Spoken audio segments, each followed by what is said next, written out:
Thân chào cả nhà, không nên xem chùa đâu đó. Nhớ đăng ký, like, comment để ủng hộ team nha. Tôi tận mắt nhìn thấy em trai qua đường mà bị quán chớp. Sau khi em trai mất, bà nội đã đặt linh vị của em trong phòng. Mỗi ngày bà bắt tôi quỳ xuống thắp hương. Nhưng sáng nay, em trai tôi đã trở về nguyên vẹn. Tôi kinh ngạc mở to mắt nhìn em trai đứng trước mặt mình mà không hề tổn hại gì. Lưng tôi dịn mồ hôi lạnh. Trong máu dường như đầy băng giá. Tôi nhìn chằm chằm vào em trai đã chết cách đây 3 tháng. Kinh hoàng chạy đến bên mẹ. Em con sống lại rồi. Là ma sao? Mẹ nhìn tôi lạnh lùng. Không nói lời nào, cúi đầu. Lời tôi nói bị bà nội nghe thấy. Bà hung hãn liếc tôi một cái. Đứa con gái chết tiệt, nói bậy cái gì vậy? Em mày sống rất tốt. Sáng sớm mà đã rủa em chết. Bộ muốn ăn đòn à? Cha bước tới trước mặt tôi, giơ tay lên và tát tôi một cái. Những lúc này tôi không sợ cha, mà là em trai đang đứng sau cha, mỉm cười nhìn tôi. Đôi mắt đen thẳm của em dường như không có một chút thần thái. Thiên Trường, em con 3 tháng trước đi chạy hè. Giờ mới về mà con đã rủa em chết. Giống mẹ mày, đúng là loại hèn mọn. 3 tháng trước em đi chạy hè. Không thể nào. Tôi tái mặt nhìn em. Rõ ràng tôi nhớ là em đã chết. Tôi chắc chắn em đã chết. Em đã chết trong phòng nhỏ của nhà. Rõ ràng linh vị và hộp tro vẫn còn đó. Mỗi ngày mọi người đều thắp hương cho em. Cha tức giận quay lại, như bắt con gà con mà túm lấy tôi, lôi tôi vào phòng nhỏ. Trong phòng của thực có linh vị, nhưng đó không phải của em, mà là linh vị của ông nội đã qua đời. Linh vị và hộp tro của em đã biến mất. Lúc này, một bàn tay lạnh lẽo đặt lên vai tôi. Tôi giật mình quay đầu lại, thấy khuôn mặt của em trai sát gần tôi. Em cười một nụ cười cứng nhắc và kỳ quặc với tôi. Tôi đẩy mạnh em ra. Em mềm nhũn ngã xuống đất, nhưng không khóc, chỉ dùng đôi mắt đen thẳm đó nhìn tôi. Nhiệt độ cơ thể em vẫn còn ấm. Tôi nhớ từng nghe các cụ trong làng kể rằng ma thì lạnh, em trai không phải ma, em là người sống. Tôi còn chưa kịp hiểu rõ tại sao em lại chết đi sống lại, thì tai tôi đột nhiên đau nhói. Đôi tay thô ráp đầy vết chai của bà nội cứng rắn kéo tai tôi. Đôi mắt tam giác nhìn tôi đầy ghét bỏ. Con bé chết tiệt, sống chán rồi à? Sáng sớm không chỉ nổi điên, mà còn đẩy ngã em mày. Sau đó, em đi học. Tôi, vì là con gái, chưa bao giờ có cơ hội đi học. Bà nội dùng giọng điệu cứng nhắc, giúp tôi đi làm việc. Vừa bước ra cửa, tôi đã lẻn vào tiệm tạp hóa của chú Trương. Ngày hôm đó, em bị xe đâm. Chú Trương cũng nhìn thấy. Chú Trương, 3 tháng trước em con bị xe đâm. Chú nhìn thấy đúng không? Em chảy rất nhiều máu. Xe cứu thương trên thị trấn cũng tới. Chú nhất định nhớ mà. Chú Trương nhìn tôi với vẻ mặt kỳ quặc, ánh mắt như đang nhìn một kẻ điên. Cháu nói gì vậy? Em cháu vẫn khỏe mà. Tai nạn xe cộ nào chứ? Tôi nhìn thẳng vào chú. Mồ hôi lạnh từ từ tuôn xuống lưng. Không thể nào, chú Trương. Chú nghĩ kỹ lại xem. Chính tại chỗ này, cháu đang mua kem thì không để ý em. Rồi tiếng phanh xe chói tai vang lên. Khi cháu quay lại, em đã nằm dưới bánh xe rồi. Em chảy rất nhiều máu. Rất nhiều. Rõ ràng là không qua khỏi được. Không ngờ trí tưởng tượng của cháu cũng khá đấy. Bịa ra một câu chuyện kỳ lạ như vậy. Nói xong, chú không để ý tới tôi nữa. Tôi cảm thấy lạnh lẽo trong lòng. Tôi biết chú Trương cũng giống người nhà tôi. Chú cũng không nhớ nữa. Lúc này, một bàn tay đặt lên vai tôi.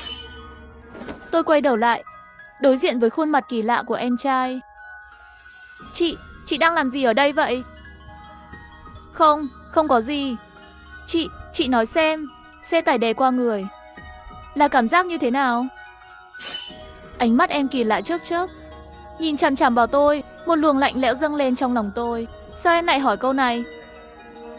Em chỉ tò mò thôi. 3 tháng trước em đi chạy hè gì thế? Nhà mình lấy đâu ra tiền cho em đi chạy hè? Dù nhà cưng chiều em trai, nhưng kinh tế gia đình luôn rất eo hẹp. Không có tiền dư cho em đi chạy hè đâu. Trường cho em đi miễn phí, tại vì em học giỏi. Ngay lập tức, một cái tát mạnh giáng vào mặt tôi. Mày làm gì vậy? Đừng dọa em mày. Về phòng ngay. Tôi bần thần đi theo cha về nhà. Đêm đó, khi tôi đang ngủ, bỗng bị đánh thức bởi một âm thanh lạo xạo. Âm thanh như móng tay cào lên gỗ. Chói tai vô cùng. Rồi từ dưới giường vang lên một tiếng ho nhẹ. Trong bóng tối, âm thanh đó vang rõ mồn một. Tim tôi đập nhanh như muốn nhảy ra ngoài. Tôi căng thẳng cúi người xuống. Thấy một khuôn mặt trắng bệch. Em trai đang nằm dưới giường, mỉm cười kỳ lạ với tôi. Em làm gì dưới giường của chị? Em chỉ muốn xem chị có ổn không thôi. Nói xong, em quay lưng rời khỏi phòng. Tôi ngồi trên giường, không sao ngủ lại được. Tim tôi đập dồn dập. Bỗng nhiên, từ bên ngoài, vọng vào tiếng bà nội đọc kinh khẽ khàng. Tiếng đó dường như phát ra từ phòng nhỏ, nơi đặt linh vị. Tôi rón rén bước xuống giường, đi đến trước cửa phòng nhỏ. Cửa phòng hé mở một khe nhỏ. Bà nội quỳ trước một linh vị, miệng lẩm bẩm đọc kinh. Ánh đèn vàng yếu ớt chiếu vào linh vị trước mặt bà. Bên cạnh linh vị của ông nội, bỗng dưng xuất hiện thêm một linh vị. Khi tôi nhìn kỹ dòng chữ trên linh vị, toàn thân tôi như đông cứng lại. Tên trên linh vị chính là tên tôi. Tiểu Thành à, Tiểu Thành. Đừng trách bà nội nhé. Đừng lởn vởn trong nhà nữa. Hãy yên tâm đi đầu thai đi. Chỉ tại con là con gái thôi. 3 tháng trước, chiếc xe tải cán qua người con, chứ không phải em trai con.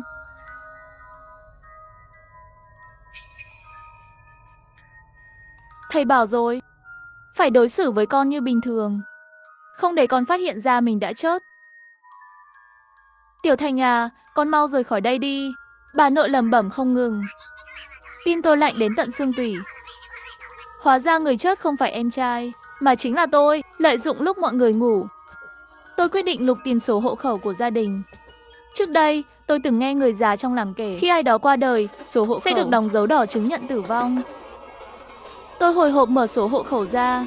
Một con dấu chứng nhận tử vong màu đỏ rõ ràng được đóng trên đó.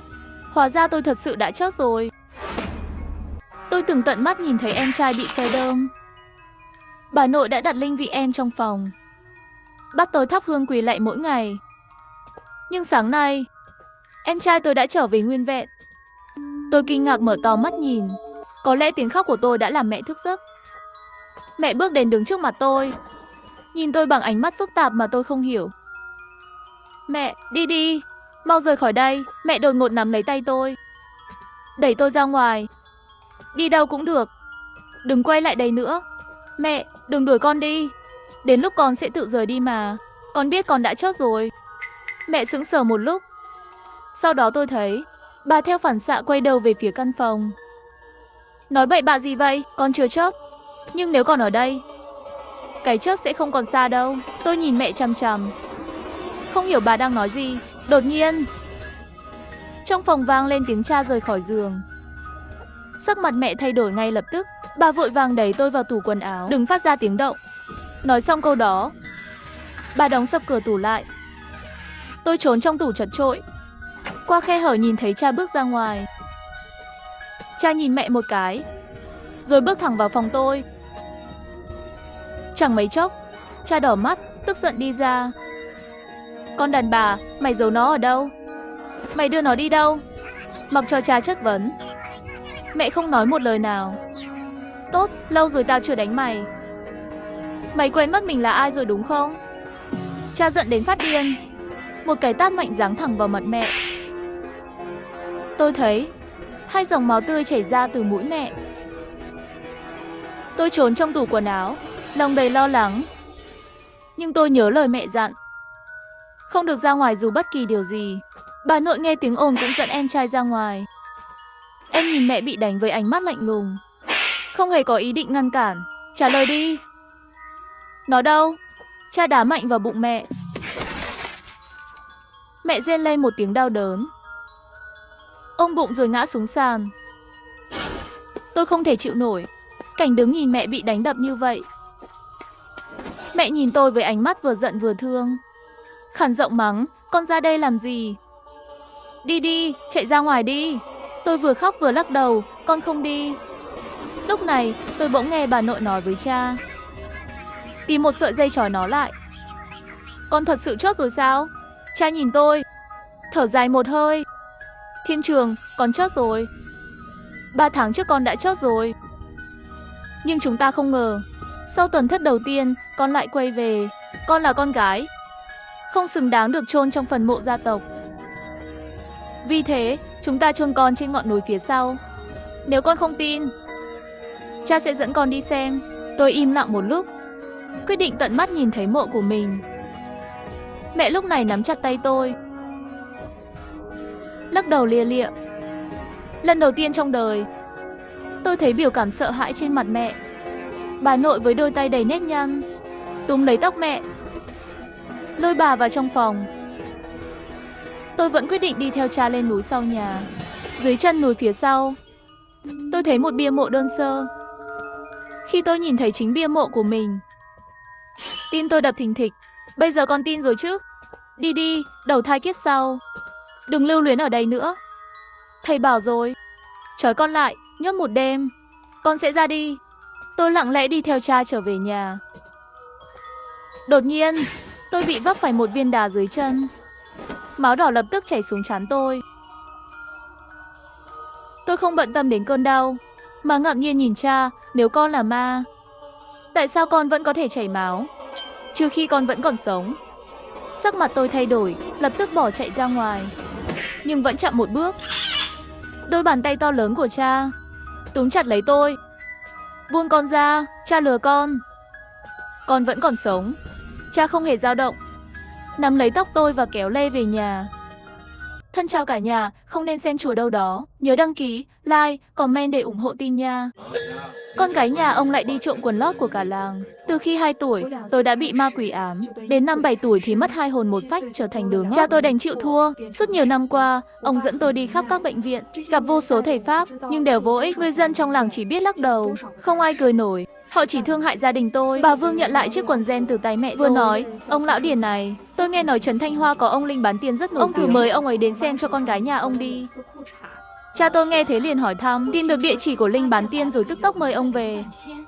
Tối hôm đó, linh bán tiên đứng trước mặt tôi, nhảy múa cả đêm gọi hồn. Thật không ngờ, ông ấy đã gọi lại những phần hồn tôi. Nhưng không chỉ hồn tôi trở lại, mà còn cả những thứ không sạch sẽ. Tôi bật khóc tại chỗ. Cha tôi lo lắng nhìn linh bán tiên. Ông ấy thản nhiên lấy điện thoại ra, nói: Tiểu Thành, lần sau con khóc, cứ bật bài này nghe sẽ cảm thấy yên tâm hơn. Cha tôi nhìn bài kinh đại bi trên điện thoại mà hứng khởi. Tiểu Thành nghe bài này chắc chắn hiệu quả. Nhưng khi bật thử, sau 30 giây, điện thoại báo cần tài khoản VIP. Linh bán tiên thở dài, không có VIP. Xem ra con không có duyên với Phật rồi. Sau đó, ông vẽ cho tôi một lá bùa trấn mệnh, nói rằng thể chất của tôi rất kỳ lạ, chưa có cách chữa trị. Chỉ có thể dùng bùa này để tránh họa trước mắt. Nhờ vậy, tôi sống bình yên đến năm 14 tuổi, khi linh bán tiên qua đời. Vì không có con cái, cha bắt tôi mặc đồ tang để tiễn ông về nơi an nghỉ. Sau khi ăn cỗ tang, tôi muốn cha đưa tôi về nhà, nhưng cha đã uống say khướt, chỉ vào tôi mà nói, con chỉ là một đống phân biết đi. Không còn cách nào khác, tôi đành tự đi về. Không ngờ, trên đường về, tôi gặp lại bạn học tiểu học Lý Văn Lộ. Chúng tôi chưa kịp nói chuyện lâu thì trời bất ngờ đổ mưa. Tôi đã sống yên ổn đến năm 14 tuổi. Khi đó, linh bán tiên qua đời vì ông không có con cái. Cha tôi bắt tôi mặc đồ tang tiễn ông. Tôi cũng tham gia lễ đưa tiễn. Sau khi ăn cỗ tang, tôi định nhờ cha đưa về nhà, nhưng cha đã uống say mềm với mọi người, chỉ vào tôi mà nói, mày chỉ là một đống phân biết đi. Không còn cách nào khác, tôi đành tự mình về nhà. Không ngờ rằng, trên đường về, tôi gặp lại bạn học tiểu học Lý Văn Lộ. Chúng tôi chỉ đi cùng nhau được một đoạn, trời bất ngờ đổ mưa. Tôi thấy mưa ngày càng lớn, liền giục Văn Lộ chạy nhanh hơn. Chúng tôi chạy được một đoạn, Văn Lộ chỉ vào một căn nhà phía sau rừng trúc. Cùng đến đó chú mưa đi, cậu ấy nói. Tôi bất ngờ và cảm thấy hơi sợ. Con đường này tôi đã đi không biết bao lần, nhưng chưa từng thấy ngôi nhà 2 tầng nào ở đây. Nhanh lên, Tiểu Thành, tôi định đi theo, nhưng lại nhớ đến lời dặn của linh bán tiên. Đừng tò mò quá mức, đừng đến nơi xa lạ, đừng nghe lời người lạ. Tôi lắc đầu, khuyên, thôi bỏ đi, Văn Lộ. Chúng ta nhanh chóng về nhà thôi, nếu không, lát nữa quần áo sẽ ướt hết. Chúng ta cứ trú tạm đã, cậu ấy Văn Lộ vừa nói vừa nhìn ra sau lưng tôi, vẻ mặt đầy hoảng sợ, kéo tôi đi về phía trước. Tôi gạt tay cậu ấy ra, quần áo ướt thì giặt, không sao cả. Sau đó, tôi nhanh chóng chạy về nhà. Về đến nhà, nhìn mưa ngày càng lớn. Tôi nghĩ đến Văn Lộ đang trú dưới căn nhà hoang. Tôi bắt đầu thấy lo lắng. Trời cũng dần tối, một cô gái ở đó chắc sẽ sợ. Tôi nói với mẹ, nhờ mẹ đi cùng. Nhưng sau khi nghe tôi nói, mẹ tôi sững người. Con đừng nói bậy. Văn Lộ đã qua đời từ kỳ nghỉ hè lớp 7. Văn Lộ chót rồi sao? Tôi kinh ngạc. Rõ ràng con vừa đi cùng cậu ấy, con trò chuyện rất vui. Sao cậu ấy có thể chớt được? Hồi lớp 7, cậu ấy gặp tai nạn. Tôi hoàn toàn sụp đổ. Lần đầu gặp lại bạn cũ, không ngờ là âm dương cách biệt. Là chị dâu cậu ấy nói cho mẹ biết. Mẹ nói rằng bà đã nghe chị dâu của Văn Lộ. Tôi nhất thời không biết phải nói gì. Hôm nay là lần đầu tôi gặp lại cậu ấy sau khi tốt nghiệp lớp 6. Không ngờ cuộc gặp gỡ lại là âm dương cách biệt. Mẹ ơi, lá bùa linh bán tiên cho con còn không? Tôi sờ vào cổ, vẫn còn đây. Mẹ đưa đây con xem. Tôi tháo lá bùa trên cổ ra và đưa cho mẹ. Lá bùa đã chuyển sang màu đen. Nếu không có lá bùa này, chắc con đã bị dẫn đi rồi. Bố đau rồi, bố đang uống rượu với người ta. Bà nội ngồi bên cạnh tôi, vỗ nhẹ vai. Tiểu Thành, đừng sợ. Có bà đây rồi. Nếu nó dám đến thật, bà dù chớt cũng hóa thành ma mà đấu với nó. Tôi cảm thấy lòng mình đầy cảm động. Bà nội của thật rất kiên cường. Tôi muốn nói thêm vài lời với bà, nhưng chưa kịp mở miệng thì nghe tiếng mẹ gọi điện bên ngoài. Mau về đi, con gái ông sắp gặp chuyện rồi. Tôi muốn nói thêm vài lời với bà nội, nhưng chưa kịp mở miệng. Tiếng mẹ tôi gọi điện thoại từ ngoài vọng vào. Ông mau về ngay. Con gái ông sắp gặp chuyện rồi. Chưa đầy 20 phút sau, bố tôi đã có mặt. Ông vừa định nói gì thì bị bà nội trừng mắt nhìn. Bà chỉ thẳng vào trán ông, mắng, xem ông kìa. Uống tí rượu mà thành lú lẫn như thế hả? Mau sang nhà lão ngư dắt con chó đen về đây. Để trấn áp tà khí, bố tôi còn đang lưỡng lự thì bà nội lập tức tát cho một cái rõ mạnh. Mau đi ngay. Nếu Tiểu Thành xảy ra chuyện, tôi đánh chết ông. Bố tôi liếc nhìn nơi tôi đã ngã, sau đó vội chạy sang nhà lão ngư. Ông dắt con chó đen về. Bà nội bảo tôi đứng trước mặt con chó. Con chó không sủa. Bà nội thở phào nhẹ nhõm. Nó không sủa, nghĩa là sau lưng Tiểu Thành không có thứ gì cả. Mẹ tôi thở dài một tiếng, nhưng Văn Lộ đã kéo tay Tiểu Thành đến gần mộ cậu ấy. Tôi sợ rằng cậu ấy muốn dẫn hồn Tiểu Thành đi. Bố tôi nghe vậy liền nói, tôi sẽ đi gọi bố của Văn Lộ đến. Văn Lộ có thể vì nể tình cha mà buông tha cho Tiểu Thành. Nếu không tha, không biết phải làm sao. Nếu Văn Lộ làm gì Tiểu Thành, tôi sẽ làm điều tương tự với bố cậu ấy. Nếu cậu ấy dám động vào một ngón tay của Tiểu Thành, tôi sẽ bẻ gãy 10 ngón tay của bố cậu ấy. Bố tôi chuẩn bị lên xe máy. Bà nội liền quát, bộ não ông chứ gì vậy? Nhà Văn Lộ đã dọn lên huyện từ lâu rồi. Ông định đi đâu tìm họ? Lại còn dám uống rượu rồi lái xe máy nữa. Nhỡ Tiểu Thành không sao, mà ông lại gặp. Nhỡ ông vừa đi thì người ta đến đây thì sao? Ông để mẹ con tôi ở đây, rồi chúng tôi phải làm sao? Mẹ tôi nói thêm, bố, nhỡ ông về nhà mà chỉ còn mỗi mình ông thì sao? Muốn đi thì cả nhà phải đi cùng. Như vậy, cho dù Văn Lộ có hung dữ đến mấy, cả nhà chúng ta vẫn có thể 4 chọi 1, kể cả khi cậu ấy hóa thành ma. Tôi buồn miệng nói, khiến mẹ tôi quay lại trừng mắt. Còn 4 chọi 1, mày tính lên trời à? Tôi biết trong lòng bố mẹ cũng rất bất lực. Họ chỉ là những người nông dân chất phác, không biết làm gì hơn. Tôi không nhớ rõ đã bao lâu, chỉ biết tôi dần thiếp đi trong trạng thái mơ màng. Đột nhiên, tôi nghe thấy tiếng cộc cộc cộc từ dưới sàn. Tiếng đó giống như có ai đó đang nằm dưới gầm giường, gõ liên tục lên tấm ván gỗ. Mẹ ơi, tỉnh dậy đi. Ngẩng đầu lên nhìn và hét lớn. Trời ơi, trước mắt tôi là một đứa trẻ toàn thân đẫm máu, đang nằm trên người mẹ tôi. Nó ngẩng đầu lên nhìn tôi, dùng tay bịt miệng rồi phát ra tiếng cười khi khi đầy quái dị. Mắt nó trắng dã, không có con người. Tôi chưa từng gặp cảnh tượng nào như thế, liền hét toáng lên và bật khóc. Nghe tiếng tôi khóc, bố tôi cầm con dao chạy xộc vào phòng. Ông thấy tôi khóc, liền đỡ tôi dậy. Tiểu Thành, sao thế? Có thứ gì đó bò lên người mẹ. Bố tôi nhìn quanh nhưng không thấy gì cả. Ông nhổ một bãi nước bọt, mặt tái đi, rõ ràng ông cũng cảm thấy hoảng sợ. Bố tôi cố giữ bình tĩnh, quay sang hỏi tôi, Tiểu Thành, con nhìn thấy gì? Một đứa trẻ, đẫm máu, bò lên người mẹ. Bố tôi nhìn kỹ thêm lần nữa, nhưng vẫn không thấy gì. Ông hít một hơi thật sâu, mặt ông tái nhợt, giọng nói run rẩy. Bố tôi bước vài bước về phía mẹ, rồi lại lùi lại vì sợ. Lệ Bình, tỉnh lại đi. Ông hét lên, tôi cũng hoảng loạn. Đứa trẻ toàn thân đẫm máu đó đang định bóp cổ mẹ. Bố, nó định giết mẹ. Tôi hét lên, cầm con dao trong tay, cố tỏ ra cứng rắn hét lớn. Này, tao không ngán mày đâu, đừng ép tao phải ra tay. Chọc tao đi, rồi mày sẽ hối hận. Nhìn thấy bố cố gắng giữ bình tĩnh, tôi cảm thấy đỡ sợ hơn một chút. Nhưng thực ra ông vẫn run cầm cập. Buông vợ tao ra, nếu muốn bóp tao đây này. Bóp cô ấy mỏi tay đấy. Còn tao thì có thịt, bóp tao sướng hơn. Những lời của bố khiến tôi bật cười. Nhưng khi nhìn thấy dấu tay đen trên cổ ông, Tôi lập tức hét lớn, bố, coi chừng, bố bị bóp đến đỏ cả mặt. Nhìn tình huống này, tôi chợt nhớ tới con chó đen ngoài cửa. Tôi chạy nhanh ra tháo dây buộc nó. Dẫn mày vào giúp bố mẹ đi. Vừa vào phòng, con chó đen bắt đầu sủa dữ dội. Con quỷ trẻ em thấy thế, lập tức nó buông tay khỏi bố mẹ tôi, nhảy lên trần nhà. Từ từ, nó biến mất qua trần nhà. Bố vội vàng chạy lại gần mẹ. Lệ Bình, tỉnh dậy đi. Mẹ từ từ mở mắt. Gì thế này? Sao cổ tôi đau quá? Bố thở phào nhẹ nhõm nhưng vẫn còn hoảng. Nhìn tôi, con thấy gì vậy? Tiểu Thành. Một đứa trẻ toàn thân đầy máu. Nó định rớt bố mẹ. Nhìn dấu tay đen trên cổ mình, gật đầu. May mà con chó đen đã cứu chúng ta. Tôi gật đầu, lòng đầy cảm kích. Cả nhà đều thở phào, nhưng sự lo lắng vẫn còn. Tôi thì thầm, liệu nó có quay lại không? Bố mẹ nhìn nhau, không ai trả lời. Tôi không dám chắc đây đã là kết thúc.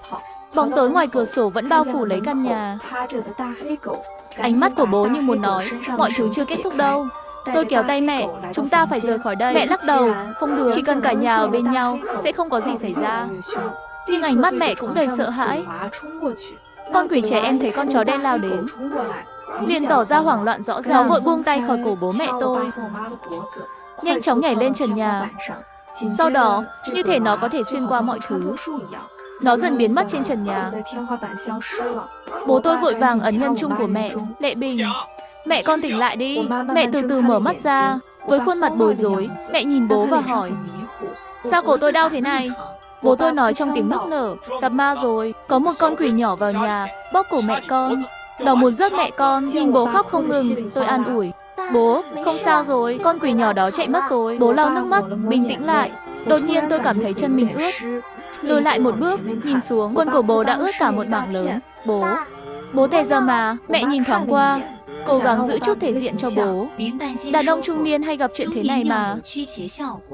May mà bố con xử lý nhanh trí. Nhờ bài nước tiểu đó mà con chó đen mới có thể xua được con quỷ.